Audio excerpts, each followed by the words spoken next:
Nós, queridos, iniciamos esta série e o nosso propósito é expor todo o livro do profeta Malaquias. E nós já aprendemos até o verso de número 5, este é o terceiro sermão da série. Então hoje nós vamos ler a partir do verso de número 6, Malaquias capítulo 1. A partir do verso de número 6 até o final do capítulo eu lerei, peço que você acompanhe com fé, com interesse, com atenção, é a palavra de Deus para a nossa vida. Nos diz assim: o filho honra o pai, e o servo respeita o seu senhor. Se eu sou pai, onde está a minha honra? E se eu sou o senhor, onde está o respeito para comigo? Eu, o Senhor dos exércitos, pergunto isso a vocês, sacerdotes, que desprezam o meu nome. Mas vocês perguntam: como desprezamos o teu nome? Vocês oferecem pão impuro sobre o meu altar e ainda perguntam: em que te havemos profanado? Nisso de pensarem que a mesa do Senhor pode ser desprezada. Quando vocês oferecem em sacrifício um animal cego, será que isso não está errado? E quando trazem um animal coxo ou doente, será que isso não está errado? Ora, experimentem oferecer um animal desses ao seu governador. Será que ele se agradará de vocês? Ou será favorável a vocês? Diz o Senhor dos exércitos. E agora, sacerdotes, supliquem o favor de Deus, para que nos conceda a sua graça.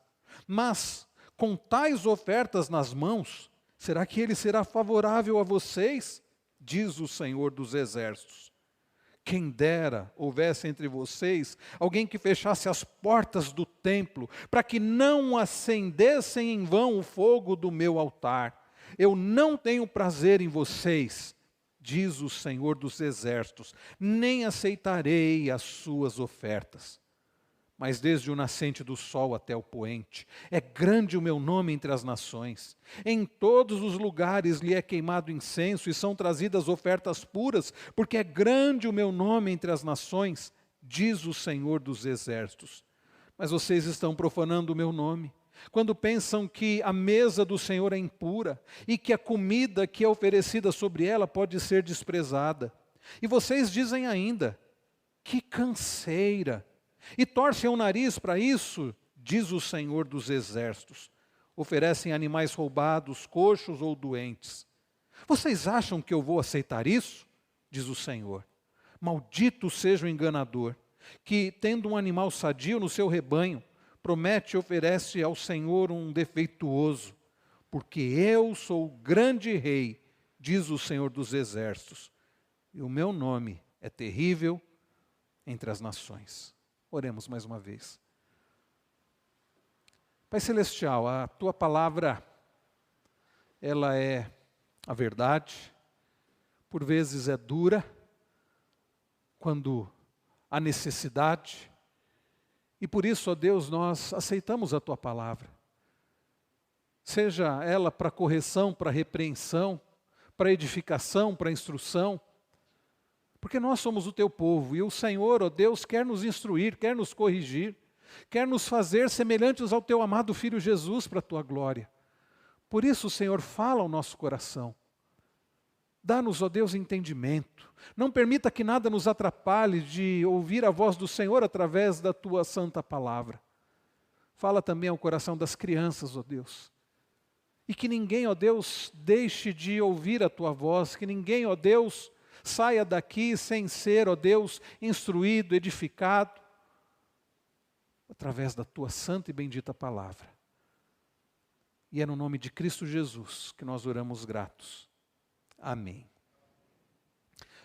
Eu já contei aqui uma ilustração, é só uma ilustração, meus irmãos, de um bazar que foi realizado no inferno, quando o diabo resolveu vender algumas das suas ferramentas. É só uma ilustração. E dentre as ferramentas que havia ali, luxúria, malícia e tantas coisas terríveis ali, de instrumentos, né, do diabo, havia uma ferramenta ali que estava escrita: não está à venda. E alguém curioso logo perguntou, por que é que esta ferramenta não está à venda? Ao que o diabo tenha dito, é porque esta ferramenta é muito importante para mim, não posso vendê-la. E a ferramenta que essa ilustração conta, né, esta lenda, era justamente desânimo, apatia. O diabo disse, eu não posso vender essa ferramenta, porque através dessa ferramenta, que é o desânimo, a apatia, a indiferença, as pessoas ficam paralisadas, as pessoas deixam de viver como deveriam viver para Deus, as pessoas deixam de cultuar como elas deveriam cultuar a Deus, as pessoas deixam de adorar e glorificar como elas deveriam adorar e glorificar a Deus. A apatia, a indiferença é uma ferramenta muito preciosa para mim.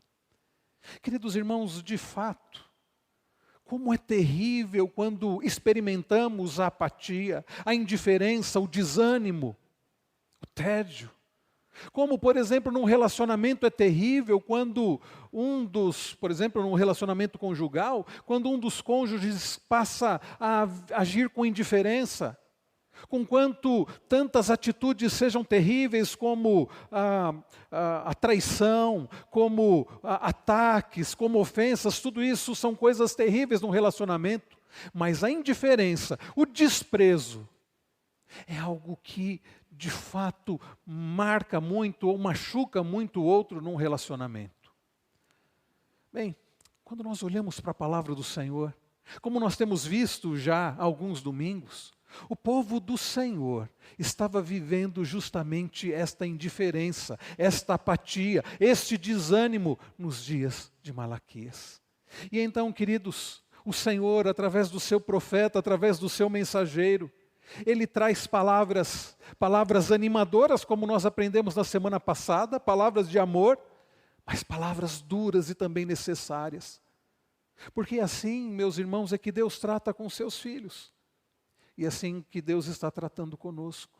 Hoje, queridos, nesta noite, através da palavra do Senhor, nós aprenderemos sobre quão terrível é a indiferença, como ela se manifesta. Por exemplo, inclusive se manifesta de forma prática no culto, como a indiferença é terrível porque ela nos atinge a ponto de começarmos a viver uma vida de indiferença diante do Senhor. E nós aprenderemos qual é a raiz dessa indiferença e como, meus irmãos, podemos ser livres dessa indiferença, desse desânimo, desse desprezo que tantas vezes vivemos e agimos em relação ao próprio Deus.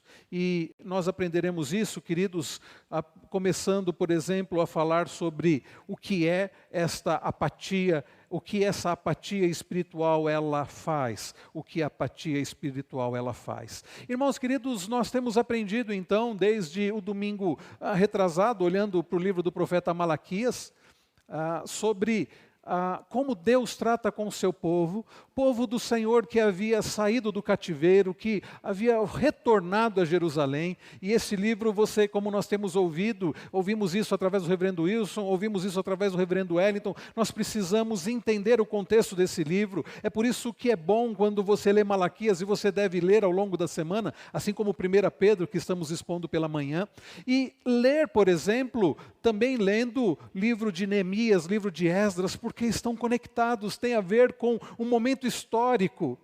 O povo de Deus, depois dos 70 anos de cativeiro da Babilônia, depois de 70 anos difíceis, depois de 70 anos de correção do Senhor, eles enfim retornam para Jerusalém. Ah, Jerusalém, a cidade tão amada, tão querida, eles retornam para Jerusalém, mas as coisas não eram mais como antes. Eles retornam e a cidade é reconstruída, os muros reconstruídos, o templo reconstruído, mas não era como antigamente. O templo não tinha, era um templo menor do que o templo antigo, do que o templo de Salomão. E o povo de Deus, queridos, depois de todo aquele período de exílio, depois de retornar à terra, e eles começam a pensar sobre as promessas de Deus a respeito da restauração gloriosa de Israel, e eles começam a olhar para a situação em que eles viviam, situação ainda de precariedade, situação de dificuldade, ainda um peso de um povo opressor sobre eles, uma situação de escassez também material, uma situação de dificuldade econômica, e eles começam a questionar: será que Deus não se lembra mais de nós? E aquele desânimo começa a tomar conta do coração, da vida do povo de Deus, e aquilo começa a refletir na vida deles, nos relacionamentos e principalmente, mais importante, no relacionamento com Deus. E é por isso, queridos, que ao olhar para o texto nós vemos o que essa apatia espiritual causa. Aquelas pessoas do povo de Deus daqueles dias estavam desanimados, estavam apáticos, estavam indiferentes, e isto no relacionamento com Deus estava resultando num desprezo ao próprio Deus. Olhe comigo, verso de número 6. O filho honra o pai, e o servo respeita o seu senhor. Se eu sou o pai, onde está a minha honra? Vejam, queridos, que palavras sérias que Deus traz. Num relacionamento, o natural e o desejável é que um filho honre o pai. Porque como nós vimos na semana passada, o pai, e aqui Deus se referindo a ele é o pai, ele é aquele que ama, ele é aquele que cuida, ele é aquele que restaura. Ele, queridos, era aquele que havia restaurado o seu povo, que agora estava restaurando o seu povo, que havia trazido do cativeiro da Babilônia. E agora Deus diz assim: o que é desejável é que o filho honre o seu pai. O que é desejável é que o Senhor respeite, que o servo respeite o seu senhor. É isto que é desejável: filho honrando o pai, servo agindo com respeito para com o seu senhor.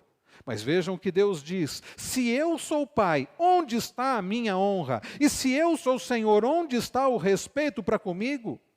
E vejam, queridos, Deus é o Pai e Deus é o Senhor. Esse se, não é que, será que Deus é? Deus é. Deus era o Pai do seu povo, o Senhor do seu povo. Mas o seu povo, vivendo em apatia, não estava amando, não estava honrando, não estava respeitando. Esta era a realidade. Queridos irmãos, então, em primeiro lugar, é isso que nós vemos, o que a apatia espiritual faz. O povo de Israel, você deve se lembrar, então, voltou desse período do exílio da Babilônia, e a cidade de Jerusalém foi reconstruída, e o sacerdócio, mais uma vez, serve ao povo no altar de Deus, e os sacrifícios que são o coração do sistema de adoração do antigo de Israel, eles foram reinstituídos. Mas agora nós vemos Deus tratando com os sacerdotes. E Deus mostrando e acusando aqueles sacerdotes de desprezarem o nome do Senhor. E não pensem que eram apenas os sacerdotes que faziam isso. Os sacerdotes estavam apenas representando a realidade do povo, que desprezava o nome do Senhor.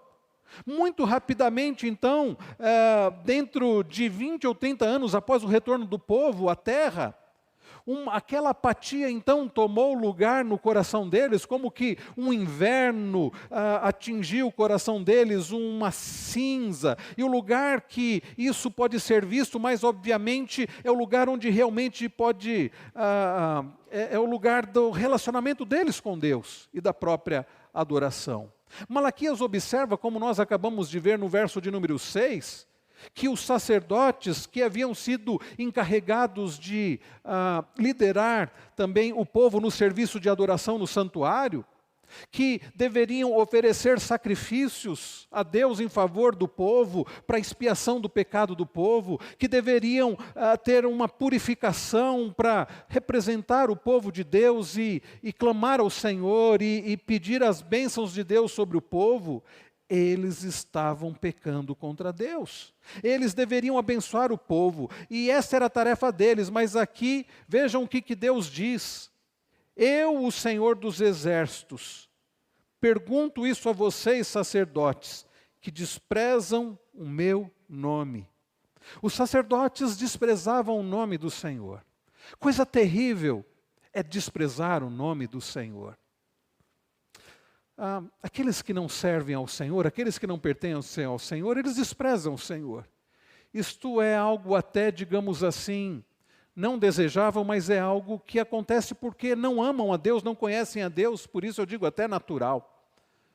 Quando nós lemos lá em Isaías 53 sobre o Messias que viria, que era desprezado, o mais rejeitado dentre os homens, homens de dores, que sabe o que é padecer, como um de quem os homens escondem o rosto era desprezado, nós pensamos nesse texto, pensando, por exemplo, como os judeus desprezaram a Cristo, não reconhecendo nele o Messias ungido, o Salvador, como os romanos fizeram isso, como os gentios, muitos fizeram isso e ainda fazem hoje.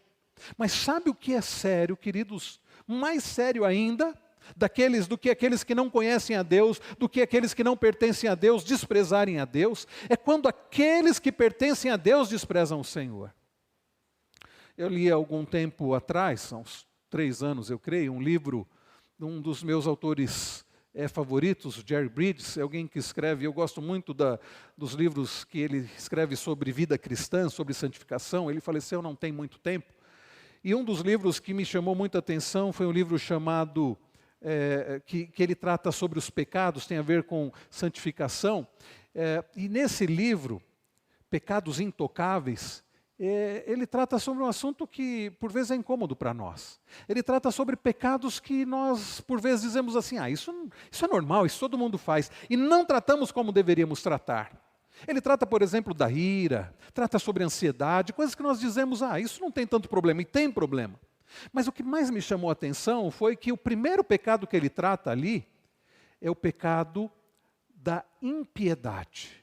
E me chamou a atenção porque eu pensei, por que Jerry Bridges fala sobre pecado da impiedade se nós não somos ímpios, se nós pertencemos ao Senhor? E aí, ao ler sobre o que ele queria dizer como o pecado como o que é esse pecado da impiedade, de ser como um ímpio, ele diz assim, que o pecado da impiedade é você viver como um ímpio, ou seja, viver como se Deus não existisse. E queridos, de fato isso é muito sério, porque por vezes nós vivemos assim. Somos do povo do Senhor, dizemos amar ao Senhor, mas no dia a dia vivemos como se Deus não existisse, porque não consultamos ao Senhor para tomar as nossas decisões, não buscamos ao Senhor para saber como criar nossos filhos, não buscamos ao Senhor para aprender como lidar com os nossos relacionamentos, não buscamos ao Senhor para viver a nossa vida, não consultamos ao Senhor, não bendizemos ao Senhor, não vivemos dia a dia para a glória dEle. Esse é o pecado da impiedade, é viver como se Deus não existisse. Esse pecado que os sacerdotes estavam cometendo, da indiferença, da apatia, da impiedade, era o pecado do povo e por vezes tem sido o nosso pecado hoje. Vivendo como se Deus não existisse, adorando como se nós é que definíssemos o culto e a adoração, servindo como se nós estivéssemos servindo a nós mesmos, dizendo que estamos servindo a Deus, mas servindo a nós mesmos.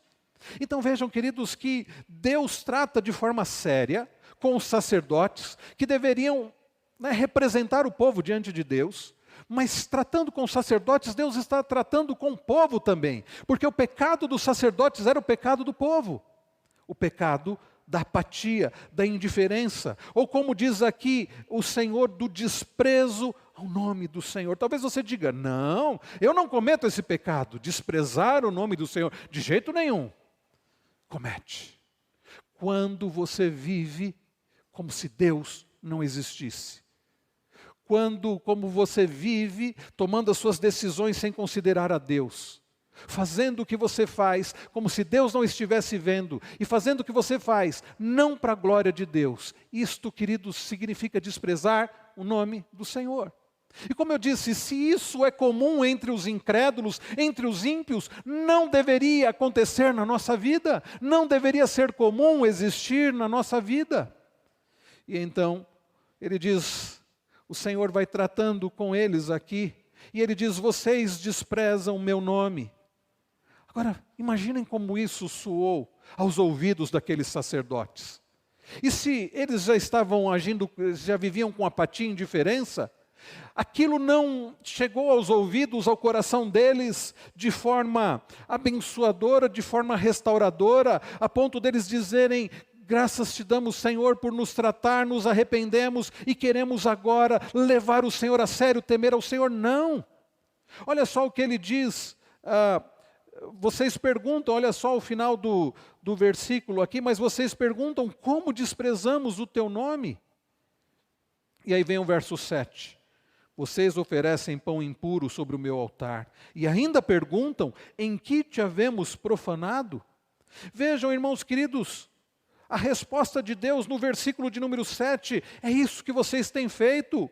Vocês ainda perguntam como te profanamos? Dizer que a mesa do Senhor pode ser desprezada quando você oferece animais cegos em sacrifício, não é mal. E quando você oferece coxos e doentes, Deus está dizendo isso, não é mal. Olha só, é o que Deus está dizendo no verso 8. Quando oferecem sacrifício a animal cego, será que isso não é errado? E quando trazem um animal coxo ou doente, será que isso não está errado? Ora, experimentem oferecer um animal desses ao seu governador. E vocês vão ver se o governador vai se agradar. Queridos, percebam como que apatia espiritual, o que a apatia espiritual causa. A apatia espiritual faz com que vivamos a nossa vida sem considerar ao Senhor e vivendo a nossa vida de qualquer jeito, não do jeito agradável ao Senhor. E isto vai refletir no culto. Conquanto o assunto principal aqui é o culto, lembremos-nos de que a nossa vida é um culto ao Senhor. Por isso eu não quero tratar aqui deste assunto como se estivesse referindo apenas ao ato de culto público, ao ajuntamento solene também. Porque não podemos cultuar a Deus de qualquer jeito, não podemos cultuar a Deus do nosso jeito, tem que ser do jeito do Senhor.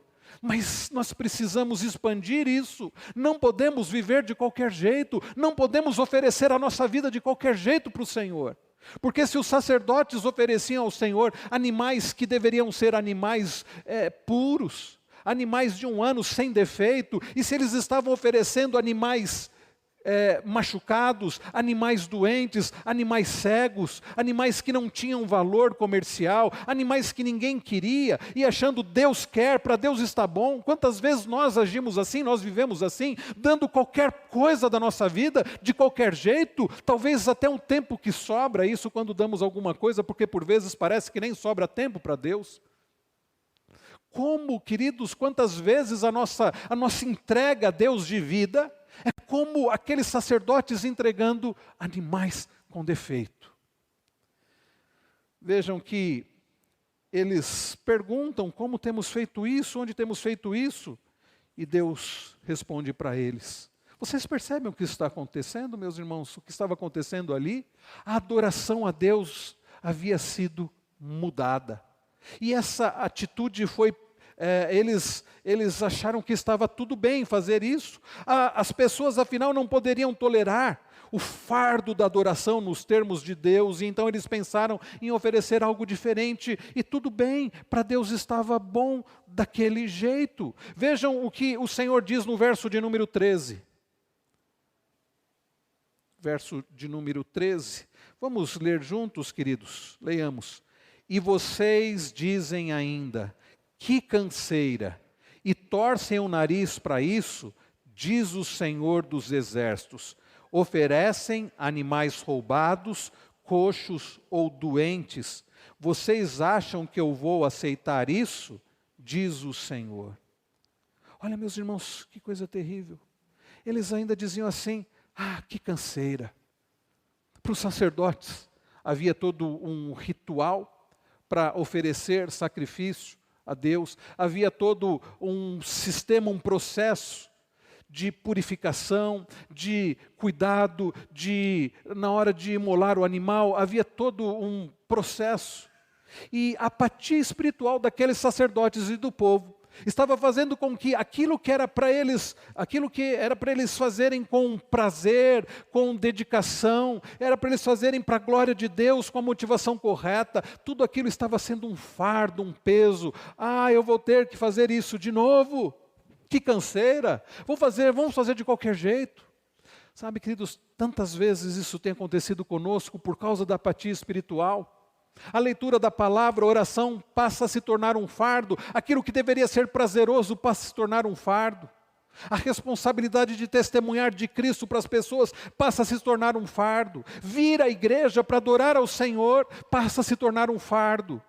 Cantar, adorar, bendizer, estudar a palavra, quando há apatia espiritual, passa a se tornar um fardo. Porque não estamos bem, estamos apáticos. Quando nós estamos bem é diferente. Quando estamos bem, andar, subir uma escada, ir para um lugar para o outro, ok. Mas quando não estamos bem, eu me lembro da primeira vez que tivemos Covid, foi lá no final de 2020, uma semana inteira com dificuldade para sair da cama. Uma fraqueza, uma dificuldade para fazer coisas simples, como ficar em pé, para andar alguns metros, para sentar à mesa e comer, tudo aquilo era difícil. Final do ano, que final do ano difícil. Eu e a Cris com dificuldade para ficar em pé, e a Cris ainda tendo as coisas para fazer, os afazeres da casa, e foi a graça de Deus que a sustentou para fazer o que ela fez naqueles dias, porque é difícil a gente ficar em pé. Sabe, irmãos, quando não estamos bem espiritualmente, as coisas ficam pesadas. As coisas que não deveriam ser pesadas, ficam pesadas. Aquilo que deveríamos fazer com dedicação, com alegria e amor, passam a ser pesarosas, difíceis. Isso mostra apatia, isso mostra que alguma coisa está errada. E vejam, irmãos, Deus não aceitará adoração falsa. Deus não aceitará uma dedicação ou uma entrega de qualquer jeito, ou uma entrega parcial, ou um culto de qualquer jeito. Porque o Senhor, queridos, que nos chamou para Ele, que nos comprou para Ele, que nos amou, Ele nos quer por inteiro, Ele nos quer em amor. Me chama a atenção quando eu leio Deuteronômio, por exemplo, Deuteronômio 10, Deuteronômio 11, onde a pergunta é: o que o Senhor requer de ti? E a resposta é: não é que sirvas ao Senhor, que o temas, mas que o ames. Então, a resposta é que ame ao Senhor, que sirva ao Senhor, que obedeça os seus mandamentos. É isso que Deus requer de nós.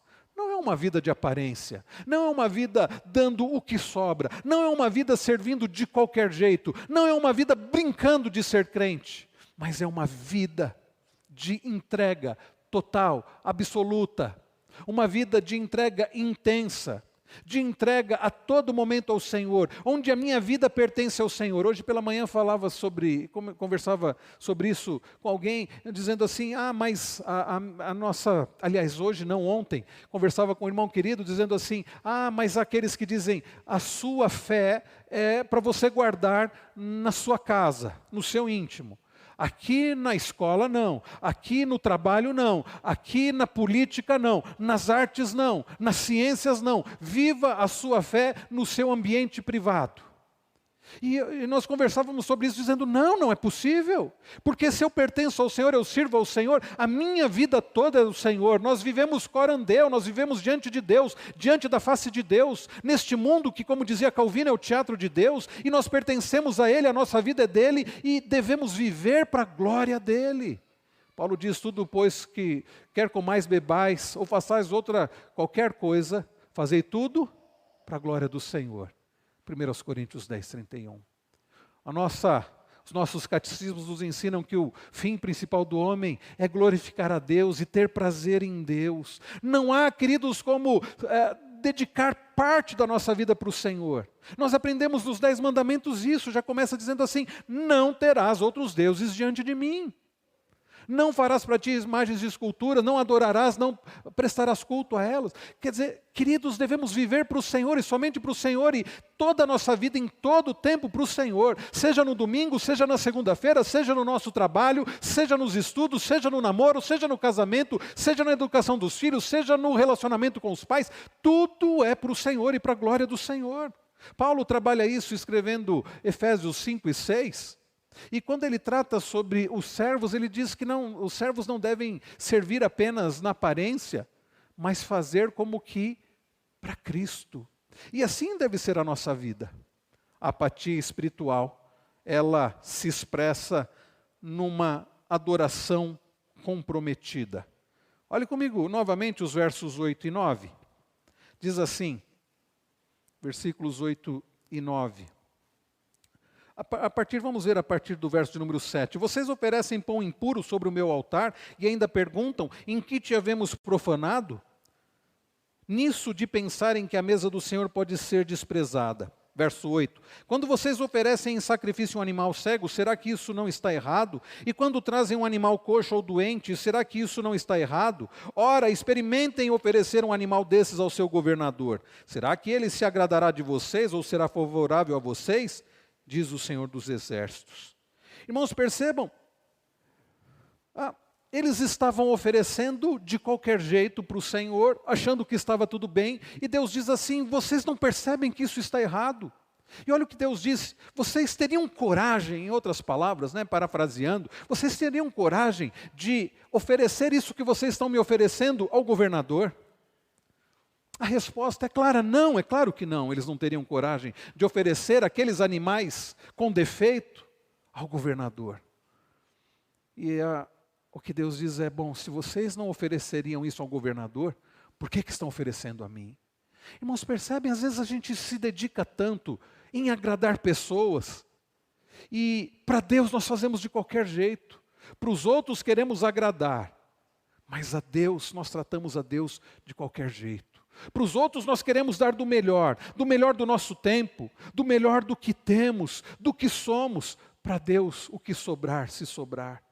Porque se é um absurdo os sacerdotes oferecerem coisas com defeito, animais com defeito, comida com defeito, comida estragada, comida impura, e eles nunca ofereceriam isso a um governador, se isso pode ser um absurdo, porque é que na nossa vida nós oferecemos qualquer coisa ao Senhor, oferecemos nossa vida de qualquer jeito para o Senhor, quando para o nosso trabalho nos dedicamos.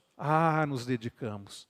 Quanta gente que se esmera no trabalho, chega na hora correta, está certo, e trabalha com excelência, às vezes com a motivação errada, é verdade. E é um ótimo funcionário, e devemos sim buscar fazer o melhor, sem dúvida alguma, para a glória do Senhor. Quantas pessoas se dedicam ao trabalho, ao emprego, ao chefe, à empresa. Tem gente que serve a empresa com excelência, mas serve a Deus de qualquer jeito. Para a empresa entrega a sua vida, para a empresa entrega todo o seu tempo. Se tiver que fazer hora extra, ele vai fazer. Para Deus nunca sobra tempo. Vejam, queridos, eu não estou dizendo que devemos servir a empresa de qualquer jeito para podermos servir a Deus. Não, devemos servir a Deus, inclusive servindo a empresa. E fazer do nosso trabalho um ato de adoração e de glória ao Senhor. Mas o problema é quando a nossa motivação no trabalho não é a glória do Senhor, mas é o reconhecimento, é agradar pessoas. E é aqui que está o problema. Porque a nossa motivação maior não deve ser agradar pessoas, deve ser agradar a Deus. E devemos fazer o nosso trabalho com excelência, sem dúvida alguma, com dedicação, sem dúvida alguma, mas para a glória do Senhor. Aqueles sacerdotes não faziam para a glória do Senhor. E a pergunta é, e nós? O que nós fazemos, como nós vivemos, o que fazemos é para a glória do Senhor? Então, queridos, isso se refletia no culto. E Deus havia estabelecido o culto, como Ele queria ser cultuado, a forma como Ele queria ser cultuado, o que deveria ser dedicado a Ele, e os sacerdotes estavam subvertendo aquilo. Não estavam fazendo a dedicação como deveriam fazer, estavam fazendo de qualquer jeito, estavam profanando o templo. A ponto, meus irmãos, de Deus dizer, chega. O que é, meus irmãos, apatia espiritual? Quando nós olhamos, como nós vimos o verso 6 e 7, nós percebemos o que é apatia espiritual. O filho que deve honrar o pai, o servo que deve honrar, servir ao seu senhor, respeitar o seu senhor, mas diante de Deus isso não era feito. Isso demonstra, meus irmãos, a apatia espiritual. E vejam, Deus havia dito nos versos anteriores que amava aquele povo. Deus havia dito que amava aquele povo. E no verso de número 14, vejam o que Deus diz. Verso de número 14, ele diz o seguinte: maldito seja o enganador, que tendo um animal sadio no seu rebanho, promete e oferece ao Senhor um defeituoso. Porque eu sou o grande rei, diz o Senhor dos Exércitos, e o meu nome é terrível entre as nações. Irmãos queridos, Deus está dizendo: eu não vou admitir isso, porque eu não sou qualquer um. Deus é maior do que um governador. Deus é maior do que qualquer autoridade humana. Deus é o grande rei que merece o melhor, que merece, queridos, tudo o que nós temos, tudo o que nós somos. O que é que você deve dar a Deus? Pense sobre isso. O que é que você deve dar a Deus? Eu devo dar a Deus 10% dos meus rendimentos mensais. Eu devo dar a Deus o meu domingo. Eu devo dar a Deus parte do meu tempo. O que é que você deve dar a Deus? Sabe qual é a resposta? Tudo!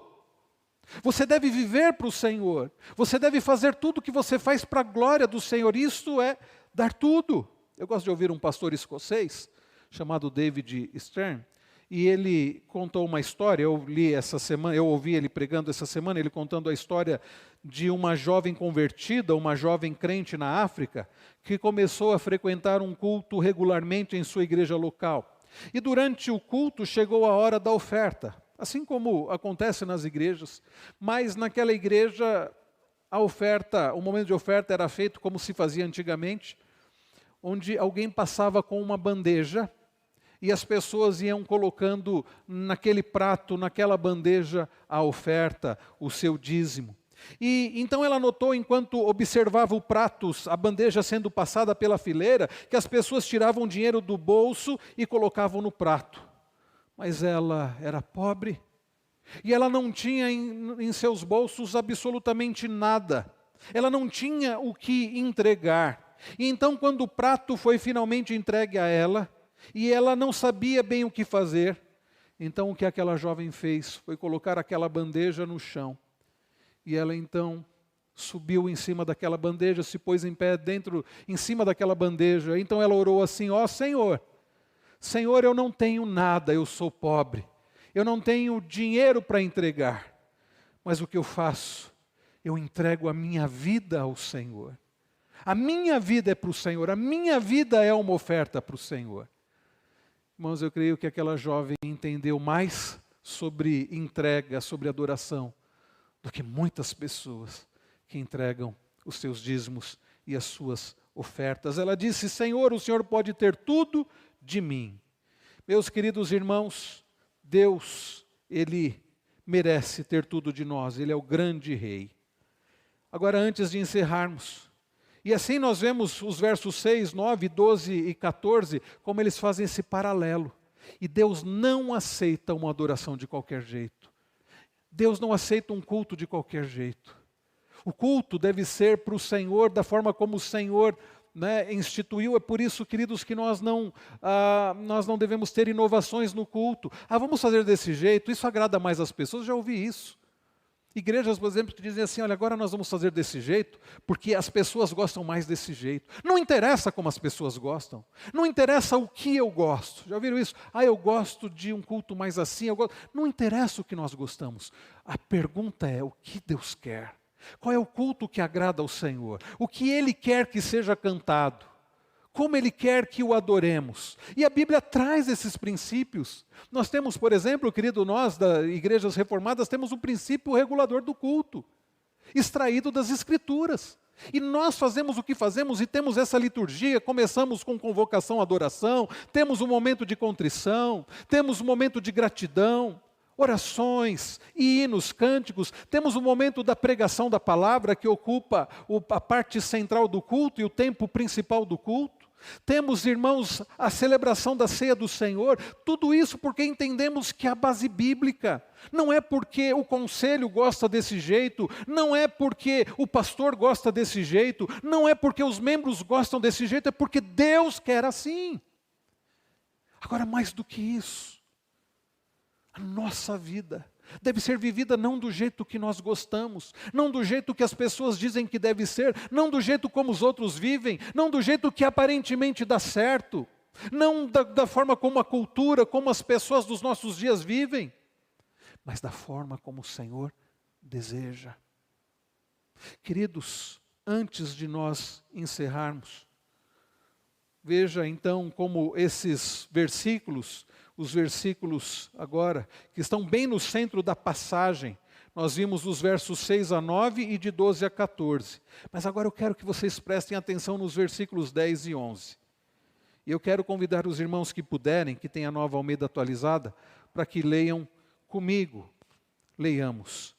Quem dera houvesse entre vocês alguém que fechasse as portas do templo, para que não acendessem em vão o fogo do meu altar. Eu não tenho prazer em vocês, diz o Senhor dos Exércitos, nem aceitarei as suas ofertas. Mas, desde o nascente do sol até o poente, é grande o meu nome entre as nações. Em todos os lugares lhe é queimado incenso, e são trazidas ofertas puras, porque é grande o meu nome entre as nações, diz o Senhor dos Exércitos. Percebam, queridos, parece que entre esses dois versículos que estão no miolo da mensagem, há uma tensão. No primeiro versículo, verso 10, Deus diz assim: eu espero que alguém possa fechar as portas do templo. Eu espero que alguém chegue e feche a porta para que ninguém entre, porque eu não suporto mais a forma como vocês estão me cultuando. É um culto profano, não é do meu jeito, não é do jeito que me agrada, é de qualquer jeito. Tomara alguém feche as portas do templo. Vejam, meus irmãos, como isso é sério. E a pergunta que fica é: será que é isso que deve ser feito? Se você entende que você não está vivendo como deveria, que você não está servindo a Deus como deveria, que você não existe e não está vivendo a sua vida de forma agradável para a glória do Senhor, o que é que deve ser feito? Deus fechar as portas e dizer: pare então de me servir, pare de me adorar, de viver do jeito que você está vivendo? Se não cultuamos a Deus como deveríamos, qual é a solução? É fechar a porta do templo? É dizer: chega? Não, eu espero que não. Eu espero, queridos, que cada um aqui, ao ouvir essa mensagem, e se tem percebido apatia espiritual, não entenda que a solução é de fato que as portas do templo se fechem e que então você viva de qualquer jeito. Não. Queridos irmãos, conquanto Deus demonstre a sua indignação em relação a um culto a Ele de qualquer jeito, a uma vida vivida para Ele de qualquer jeito, no verso de número 11, nós lemos Deus se manifestando, mostrando o quão grandioso Ele é. Nós vemos, queridos, Deus mostrando que Ele, que é digno de ser adorado e é adorado. E este texto nos faz lembrar João 4, 21 e 22, quando Jesus está tendo uma conversa com a mulher samaritana e a mulher pergunta: como é que devemos adorar? É voltado para Jerusalém? Como que é a adoração? Os irmãos devem se lembrar da resposta de Jesus para aquela mulher, na beira daquele poço. Deus procura adoradores que o adorem em espírito e em verdade. Deus procura gente, adoradores que vivam para Ele. E não é uma questão simplesmente de templo, é uma questão de vida, é uma questão de existência, de existir para Ele em todo o tempo, vivendo para a glória dEle. E é claro que isso, queridos, vai implicar num ajuntamento solene, num culto de adoração conforme a vontade dEle para a glória dEle. Pessoas que vivem para a glória do Senhor, pessoas que passam a semana vivendo para a glória do Senhor, pessoas que existem para a glória do Senhor. Quando elas se ajuntam, o que elas farão? Elas cultuarão ao Senhor, glorificarão ao Senhor, conforme a vontade do Senhor. Irmãos queridos, o Senhor diz, então no verso de número 11, mas desde o nascente do sol até o poente, é grande o meu nome entre as nações. Em todos os lugares lhe é queimado incenso e são trazidas ofertas puras, porque grande é o meu nome entre as nações. Grande é o nome do Senhor entre as nações. E um dia, queridos irmãos, todas as nações, todos os povos se ajoelharão diante do Senhor e confessarão o nome do Senhor e adorarão aquele que reina, que reinará para todo sempre. Irmãos queridos, quando nós lemos lá em Hebreus 9, no versículo de número 11, diz que Cristo, nosso sumo sacerdote, penetrou de uma vez por todas, no nos céus e nos lugares santos, não por meio de sangue de bodes e bezerros, mas por meio do seu próprio sangue. Quando, queridos, nós olhamos para a palavra do Senhor, quando, como nós falamos pela manhã, nós olhamos para o Evangelho, quando nós participamos da ceia do Senhor, nós nos lembramos de como o Cordeiro de Deus entregou o seu corpo, como o Cordeiro de Deus verteu o seu sangue. E é isto, queridos, exatamente isso, que pode arrancar da nossa vida a apatia espiritual. Se você reconhece que tem vivido uma apatia, uma indiferença que não deveria, que falta em você um fervor, uma motivação, um ânimo para viver para a glória do Senhor, olhe para Cristo, olhe para o Calvário, lembre-se do sacrifício de Cristo, lembre-se, queridos, de como Jesus entregou a sua vida, derramou o seu sangue em nosso lugar. É isso, queridos, que vai tirar da nossa vida toda apatia. É isso, queridos, que vai trazer ânimo. Não é, queridos, não são as palavras de autoajuda que vão nos livrar da nossa apatia. Não são os entretenimentos, não são os filmes e séries. Não são, queridos, as outras pessoas. O que vai mudar a nossa vida, o que vai tirar toda a nossa apatia e vai nos animar para uma vida de glorificação, de serviço, de adoração e de amor ao Senhor, é o Evangelho. É o Evangelho, é o sacrifício de Cristo. Então, ao participar da ceia do Senhor, você está sendo lembrado do que Cristo fez. E que isso arranque da sua vida toda apatia. E que você viva uma vida de adoração, de serviço ao Senhor. E que isso seja expresso através de culto agradável ao Senhor como igreja do Senhor. Em nome de Jesus. Feche os seus olhos, vamos orar nesse instante.